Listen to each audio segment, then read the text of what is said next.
Hello everyone, তোমরা যারা Jahangirnagar university B ইউনিটের সাবজেক্ট চয়েস নিয়ে ওয়ারিড, তাদেরকে আমি এই ভিডিওতে এই সাবজেক্ট চয়েস বিষয়টা নিয়ে ইন ডিটেলস এক্সপ্লেন করব। অনেকে আমাকে ইনবক্সে নক করছে যে ভাই বি ইউনিটে চান্স পেয়েছি, মেরিট আসছে, কিন্তু সাবজেক্ট চয়েসটা কীভাবে দেবো। সো দেখো, বি ইউনিটের টপ ডিপার্টমেন্ট হচ্ছে ইকোনমিক্স। ইনফ্যাক্ট আমি নিজেও কিন্তু ইকোনমিক্স ডিপার্টমেন্টে পড়তেছি এখন 4th ইয়ারে। সো টু বি অনেস্ট, তোমরা যারা বি ইউনিটের সাবজেক্ট চয়েস দিবা তারা সবাই ইকোনমিক্স ডিপার্টমেন্টটাকে ফার্স্ট চয়েস রাখবা, এবং সেকেন্ড চয়েসে তোমরা হচ্ছে পাবলিক অ্যাডমিনিস্ট্রেশনকে রাখতে পারো, কারণ এটাও কিন্তু একটা টপ নচ ডিপার্টমেন্ট। এবং অনেকেই আছে যারা ইকোনমিক্স হয়তো কঠিনভাবে, তাই তারা পাবলিক অ্যাডমিনিস্ট্রেশন ফার্স্ট চয়েস দেয়। এবং থার্ড চয়েসে তোমরা হচ্ছে ইউআরপি বা আরবান অ্যান্ড রিজনাল প্ল্যানিং এই সাবজেক্টটাকে রাখতে পারো।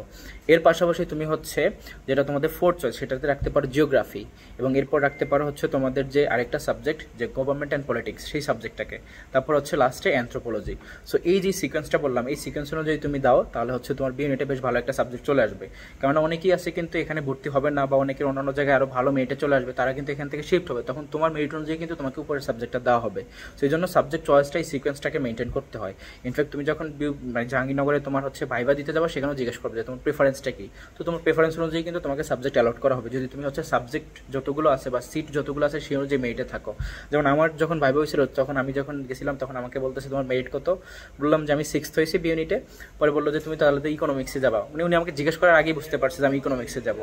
তো যাদের মেরিট হচ্ছে উপরের দিকে, তারা হচ্ছে ইকোনমিক্সকে ফার্স্ট চয়েস রাখবা, তারপরে পাবলিক অ্যাডমিনিস্ট্রেশন, তারপর হচ্ছে তোমার ইউআরপি, তারপর হচ্ছে জিওগ্রাফি, এরপর গভর্নমেন্ট অ্যান্ড পলিটিক্স, অ্যান্ড লাস্টে হচ্ছে তোমার এই যে তোমার হচ্ছে যেটা যে মানে কি বলে অ্যানথ্রোপোলজি, ওই সাবজেক্টটাকে রাখতে পারো। এইভাবে হচ্ছে তুমি তোমার সিকোয়েন্সটা সাজাবা, ঠিক আছে? সো এই অনুযায়ী যদি দাও, তাহলে তোমার একটা বেশ ভালো সাবজেক্ট চলে আসবে।